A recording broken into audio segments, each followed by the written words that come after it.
Trump and Musk are killing veterans. You cannot cut the Veterans Administration by 25%. Mr. Trump suffered a terrible medical condition during the Vietnam War. He was not able to serve. The condition is called treachery and stupidity. So we're all going to be suffering at the hands of not necessarily this puppet, but the interests that are in control, including this guy.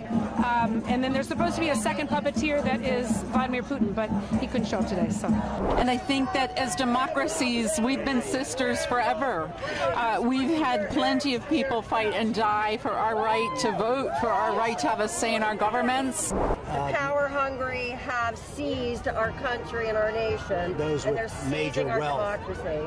This is Putin's plan to destroy and disrupt the West and the Western alliances.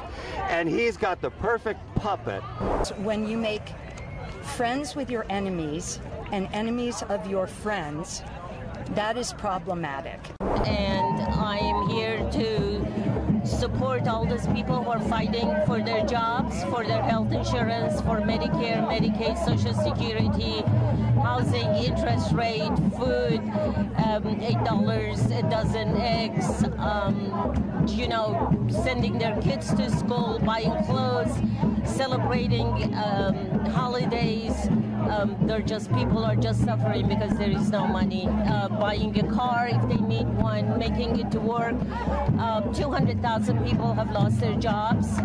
So let's add them to the unemployment list and food stamps and Medicaid. And let's see where we're going to get with that. As it says here, Trump and Musk are killing veterans. You cannot cut the Veterans Administration by 25%, already done, and try to shrink it down to 50%. You cannot take people who have fought and become wounded and have long-time illnesses, PTSD, and who are in our veterans' hospitals and boot them out onto the street.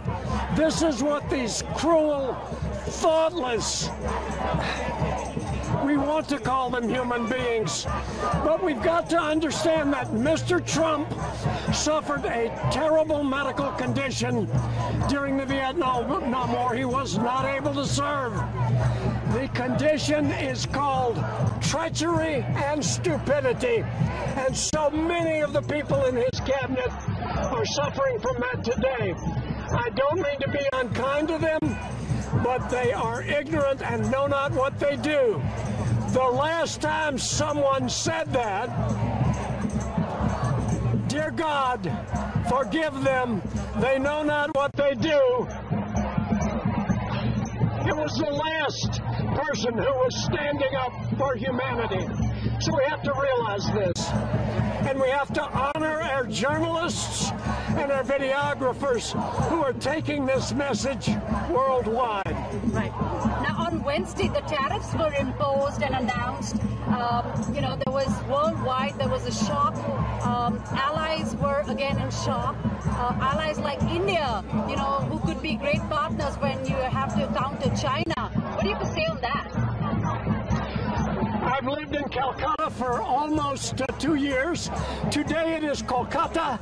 It is Kali's city, a city where a goddess, a great and powerful feminine force, still resides. That force resides all over India, and it resides all over the world. I am standing on the shoulders of my Mother Earth today, and all of these developing and fellow countries who understand the crimes that are going on in the United States are standing beside us. All of us, 20, 30, 40,000 people here at the Washington Monument today are saying, this will not stand.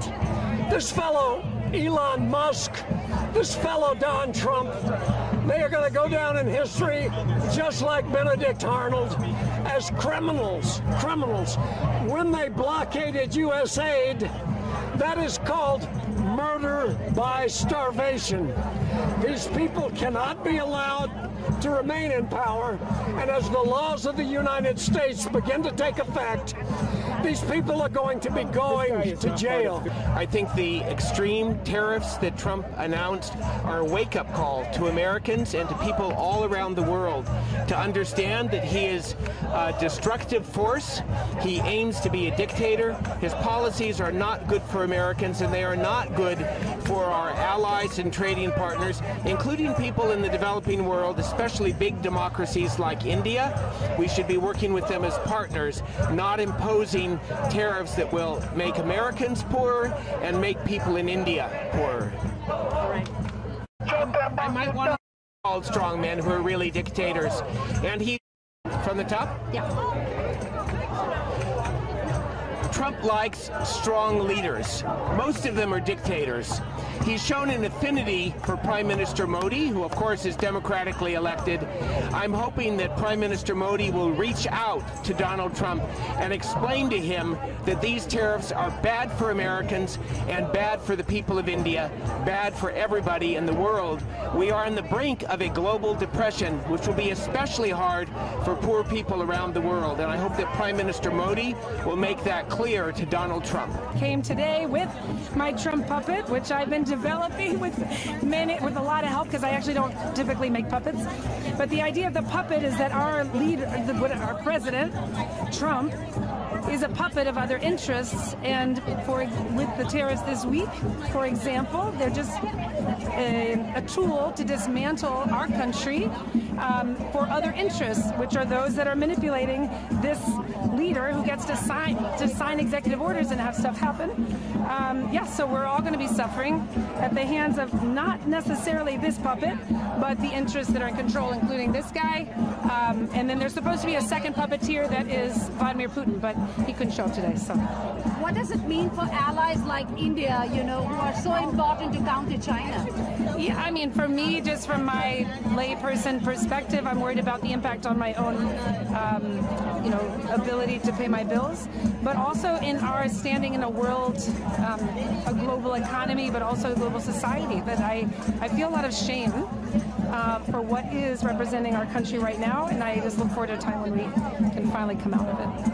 And I'm really honored today to greet my brothers and sisters across the globe in India.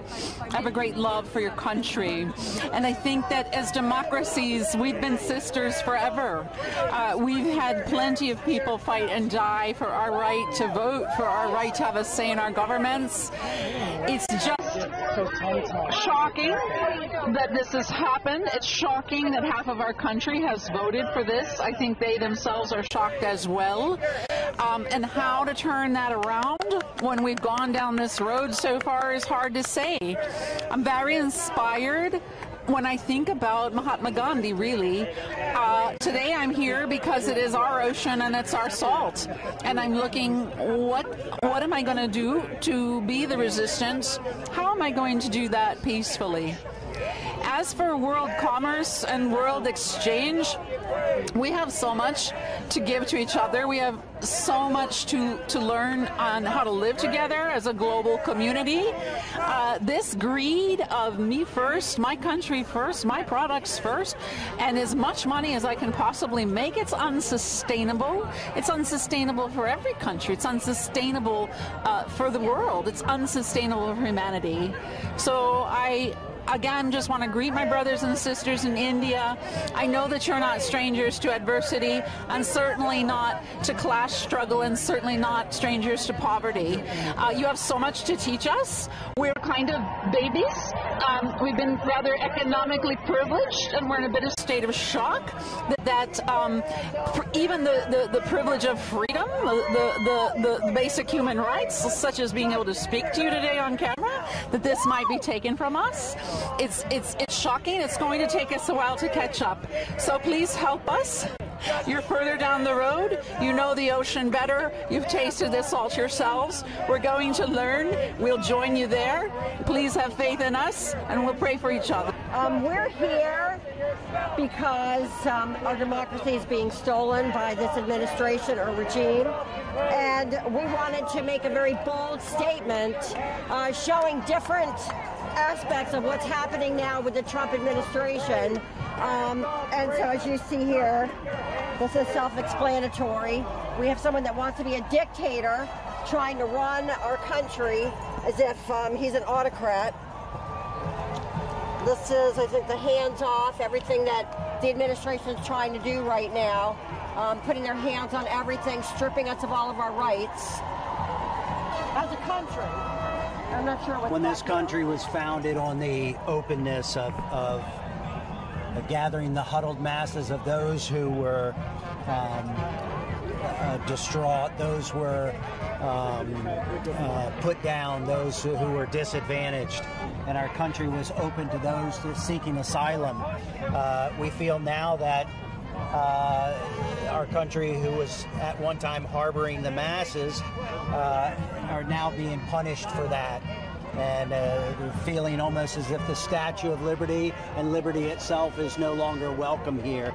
And it's disheartening especially for somebody who grew up in a household where everybody was welcome, to now feel like people in this country some people are no longer welcome. Put the mic up. The overreach of Donald Trump and the fights that are in the court systems now, it seems like he wants to be the dictator that he is acting like. The brolarchy is really demonstrates how those who have power hungry have seized our country and our nation, those and they're with seizing major our wealth. democracy. What I believe is going on, this is Putin's plan to destroy and disrupt the West and the Western alliances. And he's got the perfect puppet in Trump. And so he's got Trump doing his dirty work by putting these tariffs. And the only point of these tariffs is just to disrupt our Western alliances and the world trade as it is now, because Putin, I believe, has been holding a grudge since the USSR was destroyed. And he is so upset about that, and he wants to get revenge and strike back by destroying the United States and the Western Alliance. He's doing a great job disrupting the United States from our allies. They're more than just Western allies. He's doing a great job doing that. But he might end up having a world that's even stronger, though, when all these countries don't just sit back and let the United States do the leading on everything, and they're capable of standing up and uniting against Russia.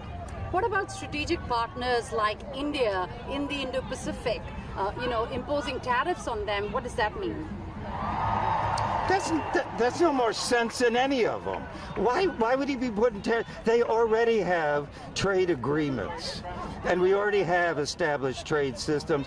There may be some tariffs on certain items, but it's already agreed to.